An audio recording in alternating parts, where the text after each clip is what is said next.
सप्रेम साहिब बंदगी। सतगुरु कबीर साहब के चरणों में चरण बंदगी। महंत धीरजदास साहब के चरणों में चरण बंदगी। महंत रामधनी दास साहब के चरणों में चरण बंदगी। पवन पतित कबीर आश्रम नेवादा गौराडांड की पावन धरा को बार बार कोटि को नमन। सतगुरु कबीर साहब ने संसार के समस्त जीवों को यह समझाया है कि समस्त जीव एक दूसरे पर दया करें। जहां मनुष्य को विशेष रूप से सतगुरु कबीर साहब ने कहा है कि मनुष्य जो होता है वह सभी जीवों में श्रेष्ठ होता है।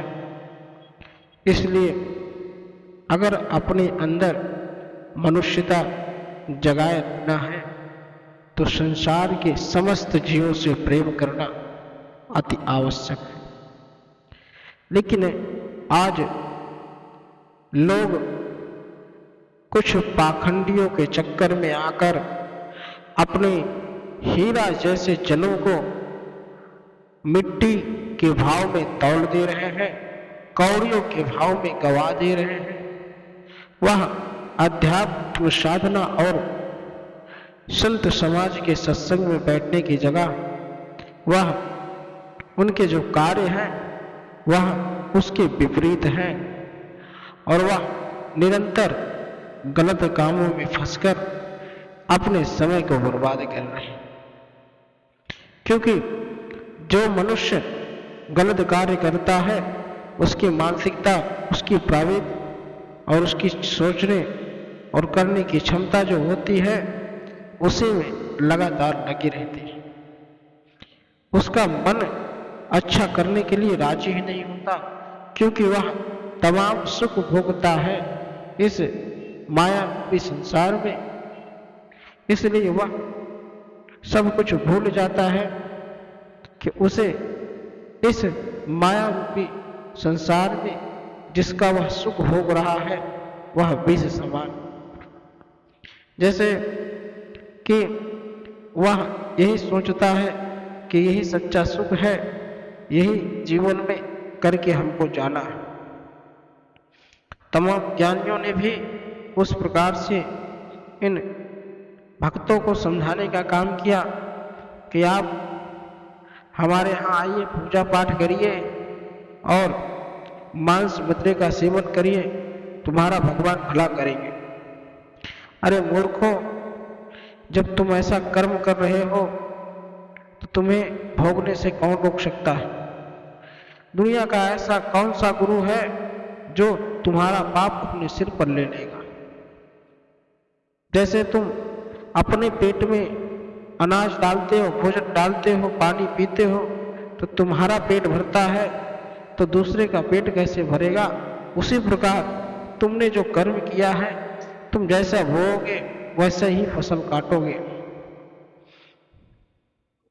जिस प्रकार एक किसान अगर गेहूं की खेती करता है, धान की खेती करता है तो उसमें दाल या सरसों के फल या उसके बीज नहीं मिलते। वह अन्यत्र प्रयास करे, लेकिन उसके मन के जो छीणता है, मन जो संकीर्ण हो चुका है, वह इन्हीं गुरुओं के चक्कर में है। क्योंकि ये तमाम गुरुएं जो है वह तुमको उसी गर्दिश में ले जाकर डुबो दे रहे हैं जिसके लिए तुम मंदिर, मस्जिद और गुरुद्वारे और गुरुओं को शरण लेते हो।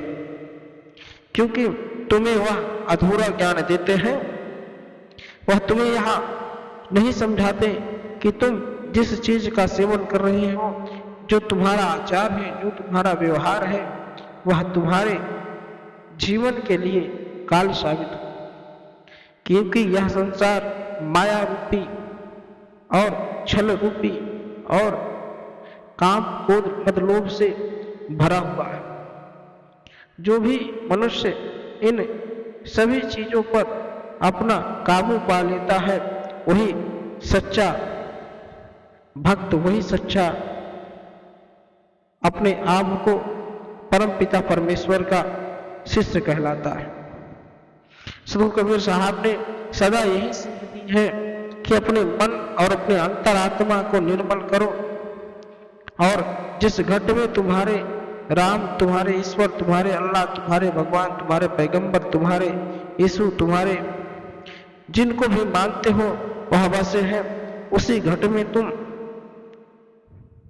मांस मदिरा का सेवन करोगे, उस घट में डालोगे, तो क्या यह सही है? यह मूर्खता पूर्वक बातें मूर्ख बनाने वाले ढोंगियों, पाखंडियों, गुरुओं के लिए एक रूप से उनका एक धंधा बन गया है कि किस प्रकार से धंधा बनाकर लोगों को मूर्ख बनाया जाए, उनको उल्लू बनाया जाए, उनके अंदर डर पैदा किया जाए कि तुम भक्ति नहीं करोगे ऐसे। अब भक्ति तो करने का साधन किस प्रकार होता है वह जानते हैं। उनको यह जरूर समझाना चाहिए कि तुम्हारा जो तुम्हारे माँ बाप हैं, उनसे बड़ा कोई ईश्वर, उनसे बड़ा कोई गुरु, उनसे बड़ा कोई भगवान नहीं होता। लेकिन वह मूर्ख ऐसा ज्ञान देता है कि तुम मेरे यहाँ चढ़ावा चढ़ा जाओ, मेरे यहाँ तमीज बनवा जाओ, मेरे यहाँ हीरा पन्ना की अंगूठी पहन लो, मेरे यहाँ इस मोती की अंगूठी पहन लो, तुम्हारा जीवन बदल जाएगा। तुम्हारे भाई ने तुम्हारे ऊपर दोष कर दिया है, तुम्हारी बहन ने तुम्हारे ऊपर भूत कर दिया है, तुम्हारे पड़ोसी ने तुम्हारे ऊपर ऐसा कर दिया। अरे भाई, तुम्हारा कोई कुछ नहीं बिगाड़ सकता। जब तुम सच्चे हो, तुम्हारा कर्म सही है, कि दुनिया की कोई ताकत नहीं है जो तुम्हें तुम्हारा बिगाड़ दे। सदगुरु कबीर साहब ने सदा यही सीख दी कि तुम अपने मन को निर्मल करो, तुम अपने मन को स्थिर रखो। ना कोई भूत है, ना कोई प्रेत है। अगर कोई भूत प्रेत है तो वह सबसे बड़ा इंसान है। अगर वह इंसान जो कह रहा है कि तुम्हारे ऊपर भूत कर सकता है, तो सोचो तुम, भूत में कहाँ इतनी ताकत होती है? अगर वो किसी के भेजने पर तुम्हारे पास आ सकता है, तो तुम्हारे मारने पर, तुम्हारे डांटने के बाद वह तुम्हें छोड़ नहीं सकता। यह मूर्खता पूर्वक जो बातें हैं, या लोगों को गुमराह की जाती है, और गुमराह कर करके लोग अपनी झोलियां भरने का काम करते हैं। इसलिए बंधुओं, सदगुरु कबीर साहब की शरण में आओ और सदगुरु कबीर साहब की भक्ति करो। सदगुरु कबीर साहब के ज्ञान रूपी शब्दों को समझो, तभी आपका कल्याण होगा। साहेब बंदगी।